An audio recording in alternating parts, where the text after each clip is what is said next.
আসসালামু আলাইকুম প্রিয় দর্শক, জানিয়ে দিব এখনকার আলোচিত সকল দেশীয় খবর। শুরুতেই জানিয়ে দেব সংবাদ শিরোনামগুলো। ভোজ্য তেলের দাম এক ফোঁটাও বাড়বে না বললেন বাণিজ্যমন্ত্রী, যে কারণে বিএনপিকে ধন্যবাদ দিলেন নাসরুদ্দিন পাটোয়ারি। প্রতিদিন প্রায় ১০০ কোটি ডলার ব্যয়। ইরান যুদ্ধ নিয়ে চাপে ট্রাম্প প্রশাসন। কুষ্টিয়ায় রাতে তালা ভেঙে সরকারি দপ্তরের নথিপত্র তছনছ। এবং সর্বশেষ জানাব ইরানের যুদ্ধ বন্ধ কবে, নেতানিয়াহুর সঙ্গে মিলে সিদ্ধান্ত নেবেন ট্রাম্প। প্রিয় দর্শক, এতক্ষণ দেখছিলেন সংবাদ শিরোনামগুলো, এখন জানাবো বিস্তারিত খবর। ভোজ্য তেলের দাম এক ফোঁটাও বাড়বে না বললেন বাণিজ্যমন্ত্রী। বাণিজ্যমন্ত্রী খন্দকার আব্দুল মুক্তাদির বলেছেন, বাজারে ভোজ্য তেলের পর্যাপ্ত মজুদ রয়েছে, তেলের দাম এক ফোঁটাও বাড়ার সম্ভাবনা নেই। তিনি বলেন, কয়েকদিন বাজারে যে সংকট হয়েছে এই কারণে আতঙ্কিত হয়ে অতিরিক্ত কেনাকাটা করেছে অনেকে, যে কারণে সাময়িকভাবে কিছু জায়গায় সরবরাহের চাপ তৈরি হয়েছে। এরপর সাংবাদিকদের তিনি বলেন, গত কয়েকদিনে বিভিন্ন গণমাধ্যমে কোথাও কোথাও ভোজ্য তেলের সংকট বা লিটারে ২ টাকা বেশি দামে বিক্রির খবর প্রকাশ হওয়ায় পরিস্থিতির পর্যালোচনা করতে এ বৈঠক হয়। বৈঠকে আমদানিকারক ও রিফাইনারি মালিকদের কাছ থেকে পাওয়া তথ্য অনুযায়ী বাজারে ভোজ্য তেলের পর্যাপ্ত মজুদ রয়েছে। আব্দুল মুক্তাদির বলেন, আমরা পরিস্থিতি পর্যালোচনা করার জন্য বলেছিলাম। বৈঠকে আমরা জানতে পেরেছি বাজারে ভোজ্য তেলের পর্যাপ্ত সরবরাহ আছে। কোথাও কোথাও ভোক্তাদের আতঙ্কিত হয়ে বেশি বেশি কেনার প্রবণতার কারণে সাময়িকভাবে কিছু দোকানে মজুদ শেষ হয়ে যেতে পারে। ভোক্তাদের উদ্দেশ্যে তিনি বলেন, আতঙ্কিত হয়ে বেশি বেশি কেনার কোনো প্রয়োজন নেই। বাজারে যেহেতু পণ্য আছে তাই অযথা প্রতিযোগিতা করলে অসাধু ব্যবসায়ীরা সুযোগ নিতে পারে। এ সময় সাংবাদিকদের এক প্রশ্নের জবাবে তিনি বলেন, জ্বালানি তেলের মতো ভোজ্য তেলের ক্ষেত্রে কোনো সংকট নেই। জ্বালানি তেল, গ্যাস বা ভোজ্য তেল কোনোটিতে সংকট নেই। তাই এসব পণ্যের সঙ্গে সংকট শব্দটি যুক্ত করে অযথা বিভ্রান্তি তৈরি না করার আহ্বান জানাচ্ছি। বাণিজ্যমন্ত্রী আরও বলেন, বাজার পরিস্থিতি পর্যবেক্ষণে তদারকি কার্যক্রম আরও জোরদার করা হবে। একই সঙ্গে গুজব ও আতঙ্ক ছড়ানো থেকে বিরত থাকার জন্য সবার প্রতি আহ্বান জানান তিনি। তেলের দাম এক ফোঁটাও বাড়বে না প্রশ্নের জবাবে বলেন, তেলের দাম এক ফোঁটাও বাড়বে না। ভোক্তারা নিশ্চিন্তে বাজার করতে পারেন। বাজারে অনিয়ম হলে সরকার ব্যবস্থা নেবে জানিয়ে মন্ত্রী বলেন, বাণিজ্য মন্ত্রণালয়ের অধীন জাতীয় ভোক্তা অধিকার সংরক্ষণ অধিদপ্তর বাজার তদারকি করেছে এবং জেলা প্রশাসনও নিয়মিত অভিযান চালাচ্ছে। যে কারণে বিএনপিকে ধন্যবাদ দিলেন নাসরুদ্দিন পাটোয়ারি। বিএনপিকে ধন্যবাদ জানিয়ে দলটির স্থায়ী কমিটির সদস্য প্রধানমন্ত্রীর রাজনৈতিক উপদেষ্টা মির্জা আব্বাসকে নিয়ে দেওয়া বক্তব্য প্রত্যাহার করেছেন জাতীয় নাগরিক পার্টির মুখ্য সমন্বয়ক নাসরুদ্দিন পাটোয়ারি। পাটোয়ারি লেখেন, ধন্যবাদ বিএনপিকে অতি উৎসাহী মামলাবাজকে শোকাজ করার জন্য। আমি আমার বক্তব্য প্রত্যাহার করে নিলাম। আশা করি ভবিষ্যতে এ ধরনের অযথা অশান্তি সৃষ্টি আর করবেন না। প্রতিদিন প্রায় ১০০ কোটি ডলার ব্যয়। ইরান যুদ্ধ নিয়ে চাপে ট্রাম্প প্রশাসন। ইরানের বিরুদ্ধে যুক্তরাষ্ট্রের সামরিক অভিযান যত দীর্ঘ হচ্ছে ততই বাড়ছে তার অর্থনৈতিক ও রাজনৈতিক চাপ। প্রতিদিন বিপুল সামরিক ব্যয়, জ্বালানির দামের ঊর্ধ্বগতি এবং ভোটারদের মধ্যে বাড়তে থাকা অসন্তোষ, সব মিলিয়ে এই যুদ্ধ এখন মার্কিন প্রেসিডেন্ট ডোনাল্ড ট্রাম্পের প্রশাসনের জন্য বড় চ্যালেঞ্জ হয়ে দাঁড়িয়েছে। সংবাদ মাধ্যম দ্য টেলিগ্রাফের এক প্রতিবেদনে বলা হয়েছে, চলমান এই যুদ্ধের যুক্তরাষ্ট্রের দৈনিক ব্যয় প্রায় ১০০ কোটি ডলারের কাছাকাছি পৌঁছে গেছে। এর প্রভাব ইতোমধ্যে দেশটির অর্থনীতি ও রাজনৈতিক পরিবেশে দেখা দিতে শুরু করেছে। ভার্জিনিয়ার আর্লিংটনের কাছে একটি গ্যাস স্টেশনে কাজ করা ৫৬ বছর বয়সী ইয়ান শীতলা জানান, গত এক সপ্তাহ ধরে প্রায় প্রতিদিন জ্বালানির দাম বাড়ছে, কখনো ১০ সেন্ট, কখনো তার বেশি বৃদ্ধি পাচ্ছে। গ্রাহকেরা প্রায়ই জানতে চাইছেন কেন হঠাৎ দাম বাড়ছে। হোয়াইট হাউস থেকে কয়েক মাইল দূরে অবস্থিত স্টেশনেও ইরানে মার্কিন হামলা শুরুর পর থেকে নিয়মিত দাম বাড়ানো হচ্ছে। শীতগুলার ভাষায় তার মার্কিন মালিক প্রায় প্রতিদিনই ফোন করে নতুন দাম বোর্ডে বসাতে বলছেন। এমনকি সামনে আরও $1.50 পর্যন্ত দাম বাড়তে পারে বলেও ধারণা করা হচ্ছে। বিশ্লেষকদের মতে এই মূল্যবৃদ্ধির পেছনে অনেকেই সরাসরি ইরান যুদ্ধকে দায়ী করছেন। বিশ্বের প্রায় ২০% তেল পরিবহন হয় হরমুজ প্রণালী দিয়ে। ইরানের রেভলিউশনারি গার্ডস ওই পথ বন্ধের ঘোষণা দেওয়ার পর থেকেই বৈশ্বিক বাজারে অস্থিরতা শুরু হয়েছে। মধ্যপ্রাচ্যে বড় আকারের সামরিক মোতায়েনের কারণে যুক্তরাষ্ট্রের সামরিক ব্যয় দ্রুত বাড়ছে।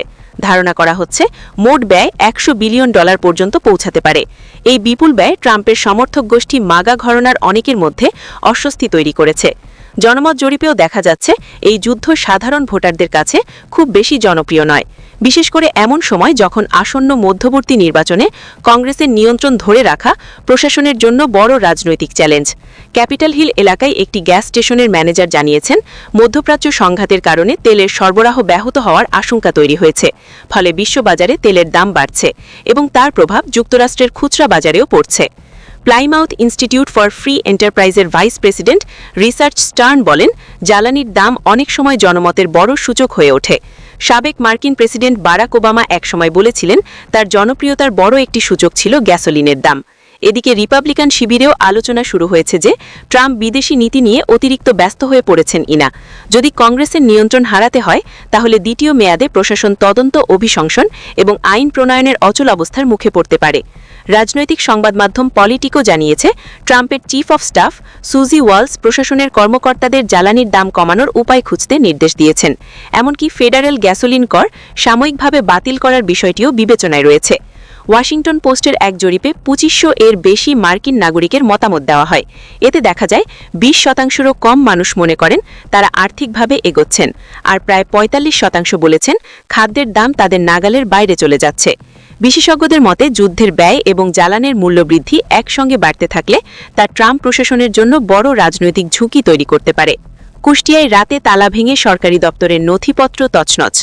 কুষ্টিয়ার মিরপুরে সরকারি 3টি দপ্তরের দরজার তালা ও জানালার গ্রিল ভেঙে প্রয়োজনীয় নথিপত্র তছনছ করেছে দুর্বৃত্তরা।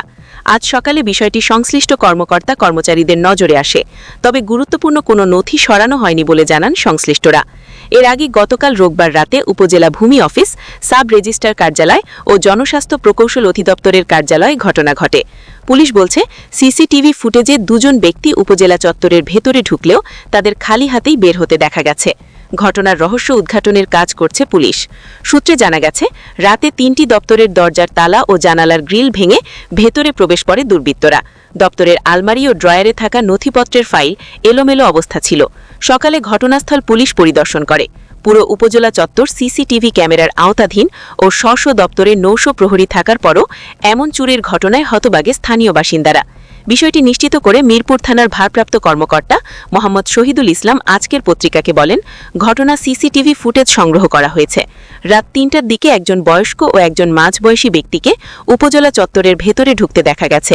এর আধা ঘণ্টা পরে আবার তারা খালি হাতে বের হয়ে যান।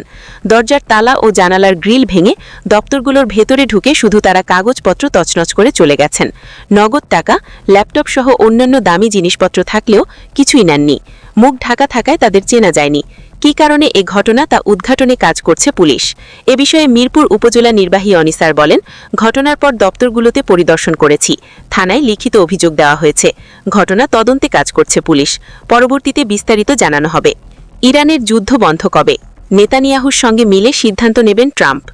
ইরানের যুদ্ধ বন্ধের সিদ্ধান্ত ইসরায়েলের প্রধানমন্ত্রী বেনিয়ামিন নেতানিয়াহুর সঙ্গে আলোচনা করে নেওয়া হবে, এমনটাই জানিয়েছেন মার্কিন যুক্তরাষ্ট্রের প্রেসিডেন্ট ডোনাল্ড ট্রাম্প। গতকাল ইসরায়েলি সংবাদ মাধ্যম টাইমস অফ ইসরায়েলকে টেলিফোন সাক্ষাৎকারে বলেন, ইরানের সঙ্গে যুদ্ধ কখন শেষ হবে সে সিদ্ধান্ত হবে পারস্পরিক, অর্থাৎ তিনি এটি নেবেন নেতানিয়াহুর সঙ্গে আলোচনা করে। সংক্ষিপ্ত সাক্ষাৎকারে ট্রাম্প আরও দাবি করেন, তিনি ও নেতানিয়াহু না থাকলে ইসলামী প্রজাতন্ত্র ইরান ইসরায়েলকে ধ্বংস করে দিত। তার ভাষায়, ইরান, ইসরায়েল এবং এর আশেপাশের সবকিছু ধ্বংস করতে যাচ্ছিল। আমরা একসঙ্গে কাজ করেছি। আমরা এমন একটি দেশকে ধ্বংস করেছি যে দেশটি ইসরায়েলকে ধ্বংস করতে চেয়েছিল। সাক্ষাৎকারে ট্রাম্পকে জিজ্ঞেস করা হয়, ইরানের সঙ্গে যুদ্ধ কখন শেষ হবে সেই সিদ্ধান্ত তিনি একাই নেবেন কিনা, নাকি নেতানিয়াহু এতে ভূমিকা রাখবেন। জবাবে ট্রাম্প বলেন, আমার মনে হয় এটা পারস্পরিক কিছুটা। আমরা কথা বলেছি, আমি সঠিক সময়ে সিদ্ধান্ত নেব, তবে সব বিষয় বিবেচনায় নেওয়া হবে। এই মন্তব্যে ইঙ্গিত পাওয়া যায় নেতানিয়াহু পরামর্শ বা মতামত দেবেন, কিন্তু শেষ বিষয়ে সিদ্ধান্ত দিয়ে নেবেন যুক্তরাষ্ট্রের প্রেসিডেন্টই। ট্রাম্পকে আরও জিজ্ঞেস করা হয়, যুক্তরাষ্ট্র যদি হামলা বন্ধ করার সিদ্ধান্ত নেয় তারপরও ইসরায়েল কি ইরানের বিরুদ্ধে যুদ্ধ চালিয়ে যেতে পারে কিনা। এ ধরনের সম্ভাবনা নিয়ে আলোচনা করতে তিনি অনীহা প্রকাশ করেন, তবে শেষে বলেন, আমি মনে করি না সেটার প্রয়োজন হবে। যুদ্ধের নির্দিষ্ট সময়সীমা নির্ধারণে নিজেকে বেঁধে ফেলতে চাননি ট্রাম্প। তবে শুক্রবার হোয়াইট হাউসের প্রেস সেক্রেটারি ক্যারোলিন লেভিট বলেন, ওয়াশিংটনের ধারণা এই যুদ্ধ 4 থেকে 6 সপ্তাহ পর্যন্ত চলতে পারে। টাইমস অফ ইসরায়েলকে দেওয়া ট্রাম্পের বক্তব্য থেকে ধারণা পাওয়া যায়, যুদ্ধ সংক্রান্ত সিদ্ধান্তে নেতানিয়াহুর প্রভাব উল্লেখযোগ্য। যুক্তরাষ্ট্র ও ইসরায়েল যৌথভাবে ২৮ ফেব্রুয়ারি যে হামলা চালায় সেটিই ছিল এই যুদ্ধের সূচনা। ওই হামলায় নিহত হন ইরানের সর্বোচ্চ নেতা আলী খামেনি।